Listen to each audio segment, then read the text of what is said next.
Nos vamos a meter a hablar de economía, que tiene que ver con todo lo que hemos venido desarrollando a lo largo del programa. Comenzamos hablando de carne, después seguimos con las medidas del gobierno. Bueno, algo del dato de la pobreza de hoy, bueno, se conoció lo que es desocupación también. Hay especulaciones sobre la inflación que volvería a crecer después de varios meses de baja. Bueno, de algo de todo eso vamos a hablar porque está José Simonella con nosotros. Es el presidente del Consejo Profesional de Ciencias Económicas en la provincia de Córdoba y ya lo estamos saludando y agradeciéndole estos minutos. José, ¿cómo va? Buenas noches. ¿Qué tal? Buenas noches, un gusto estar con ustedes. Bueno, muchas gracias por estar allí. Bueno, muchos temas por hablar. Uno de las últimas horas tiene que ver con el dólar, que volvió un poco al centro de la escena. Hoy bajó un poquitito finalmente sobre el cierre de la rueda. ¿Es para preocuparse? ¿Es propio de un proceso electoral en la Argentina? Porque siempre hemos visto que en los procesos electorales el dólar se inquieta un poco, ¿no? Así es propio de los procesos electorales incrementa la incertidumbre y cuando hay mayor incertidumbre los argentinos se refugian en el dólar.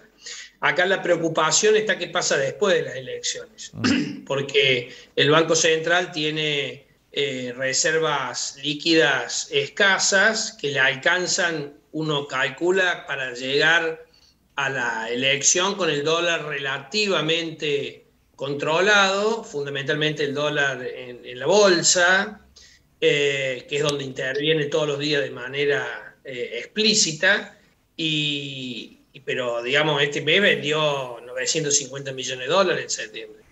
O sea, a un ritmo que se va incrementando todos los días y que obviamente genera preocupación. Así que hay que monitorear qué va a pasar después de las elecciones. Probablemente el tipo de cambio va a tener por un lado, mayor demanda y por otro lado, el tipo de cambio oficial, que es el que vienen usando para ancla de la inflación, para el efecto de que lo importado no aumente mucho.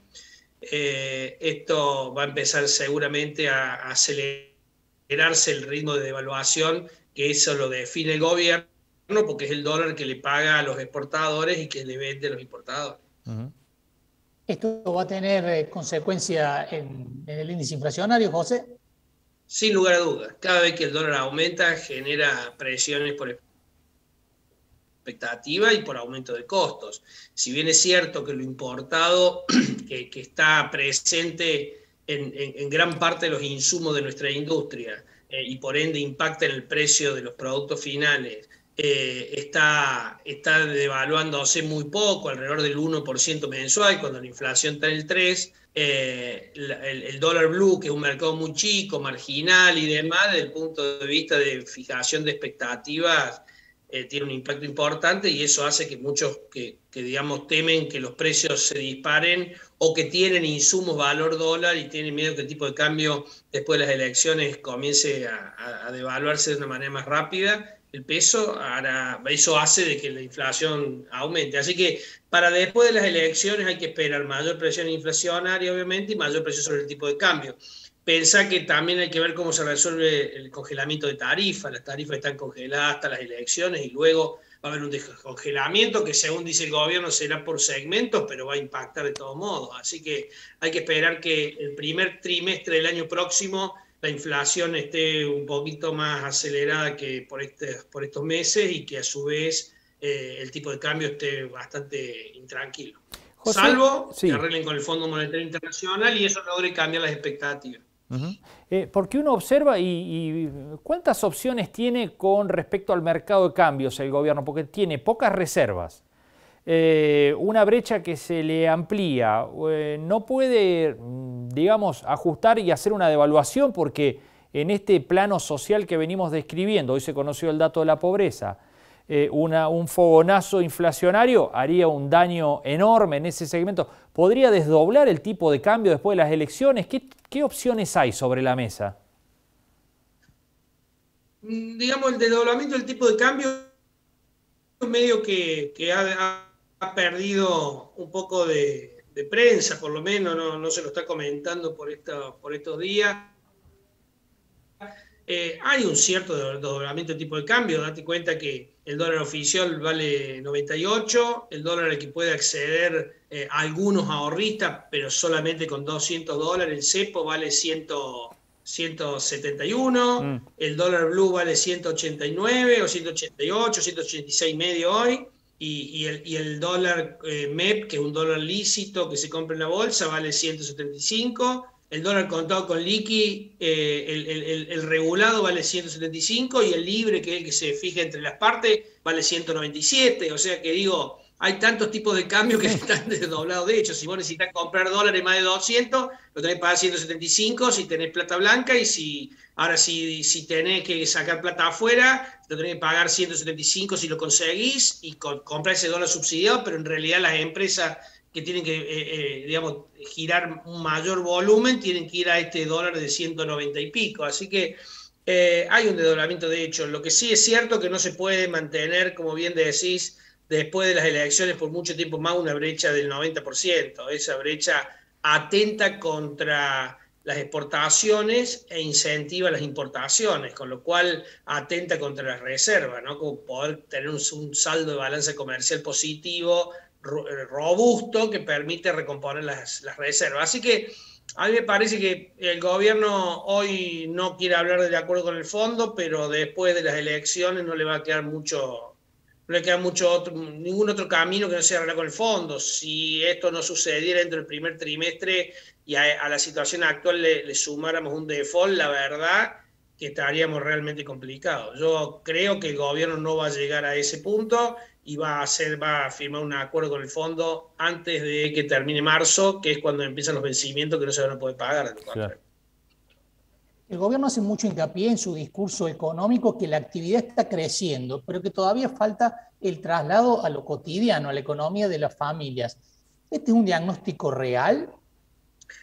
Lo que pasa es que técnicamente se está recuperando, digamos, está recuperando de una caída muy profunda que tuvo el año pasado. Y por otro lado hay que ver si ese crecimiento es sustentable en los sectores que se está dando. O sea que es, primero, una recuperación, no es de manera homogénea, hay sectores que están recuperando y hay sectores que recién esta semana se empiezan a abrir. Entonces digo, el sector industrial sí se está recuperando y probablemente ya tiene los valores de prepandemia. La pregunta es, ¿el sector industrial va a invertir para seguir creciendo o solamente va a crecer con la capacidad instalada que tenía? Daría la impresión que no están las condiciones dadas para generar inversiones robustas que permitan sostener un crecimiento sustentable a mediano plazo. Sin crecimiento es imposible combatir la pobreza. Entonces, querer combatir la pobreza con subsidios, la verdad que ya lo hemos probado que no da resultado. Lo que uno puede hacer es paliar algunos efectos de la pobreza, pero no solucionarla, mucho menos la indigencia. Si no se genera producción, digamos, en el sector privado, difícilmente mejora tu índice de pobreza. Así que yo te diría que para que vuelva la inversión y para que vuelva y que esta recuperación se transforme en un crecimiento sustentable y en todos los sectores, hay que dotar a la economía de algunas certidumbres que hoy no están, y la prueba está en que la demanda de dólares no cesa. Así que yo te diría que, por eso digo que el acuerdo con el fondo es una condición necesaria, aunque no suficiente, y después necesitará el gobierno mostrar un plan explícito o no, pero que balice el camino hacia dónde va la economía para que los agentes económicos puedan invertir e incluso gastar. Estamos en una situación de tanta incertidumbre que hay 40% de pobres que no llegan a cubrir las necesidades básicas, pero hay otro grupo de gente que aún teniendo ahorros y pudiendo consumir no lo hacen y atesoran dólares, incluso atesoran dólares fuera del sector bancario, con lo cual eso no genera ningún efecto multiplicador. Así que la verdad que el gobierno, mira, lo decía el otro día en el Congreso nuestro de Profesionales de Ciencia Económica, que el viernes el presidente del Banco Central, desde que se llevan las estadísticas del Banco Central de la importación de billetes de dólares, en Argentina se importaron 170.000 millones de dólares billete físico. Eso está en los colchones de la gente, en las cajas de seguridad, en un tarrito en el patio. Y a eso, y es desde que el Central lleve ese número, calculan que hay más de 200.000 millones de dólares. Mirá si hay plata en Argentina para generar con un poquito de buena expectativa, cómo comenzaría a rodar la rueda del consumo y por ende de la producción. Así que me parece que el gobierno definitivamente tiene que, pasado las elecciones, iniciar un proceso de certidumbre para la economía y para la política, porque si no tranquilizamos la economía y la política, es imposible tranquilizar la economía como quiere el ministro Guzmán. Ya sobre el final, José, la última. ¿Cómo evalúa las medidas que ha tomado el gobierno desde el cambio de gabinete hasta acá? Muchas han significado ponerle algo de dinero en el bolsillo a la gente, ¿no? Bueno, una buena noticia para el que recibe esa ayuda, con la tristeza para esa gente, que es siempre una ayuda puntual, con un fin electoral, y después de las elecciones eso se va a acabar, digamos, ¿no? El bono, la bicicleta o la actualización del impuesto a la ganancia, si luego la inflación sigue y las paritarias vuelven, rápidamente el mínimo no imponible va a quedar de nuevo de un monto bajo. Así que una buena noticia para el que lo recibe, una mala noticia para los contribuyentes que pagan impuestos, porque esto va a generar probablemente mayor presión tributaria el año próximo. Una mala noticia para los que entendemos que la inflación es de las peores cosas que nos pasan a los argentinos y gran responsable de toda la pobreza. Así que es una medida con fines electorales que no tiende a solucionar los problemas estructurales de la Argentina, y que, bueno, en buena hora que tiene la suerte de recibirlo, que lo disfrute, pero que no va a solucionar el problema de manera sustentable. Bien, José, como siempre, muchísimas gracias por estos minutos. No, muchísimas gracias a ustedes, que tengan todas muy buenas noches. Igualmente, hasta la próxima. Bueno, José Simonela, el presidente del Consejo Profesional de Ciencias Económicas, ahí analizando un poco el contexto justamente que nos queda del último trimestre, ¿no? Pensar que mañana arrancamos el último trimestre de este 2021, que ha sido muy difícil hasta aquí.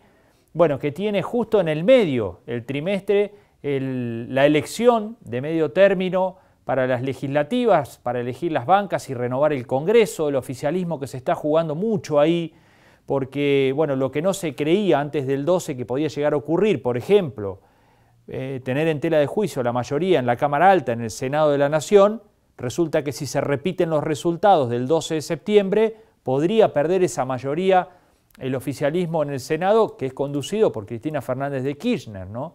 Y en diputados se le complicaría un poco más la cuestión de los números. Bueno, todo eso se pone en juego justo a mitad del trimestre. Hasta allí el gobierno va a hacer todo lo posible para recuperar los votos que perdió. Evidentemente, Carro recién lo decía, no fue un resultado que no lo esperaban ni mucho menos, el del 12 de septiembre.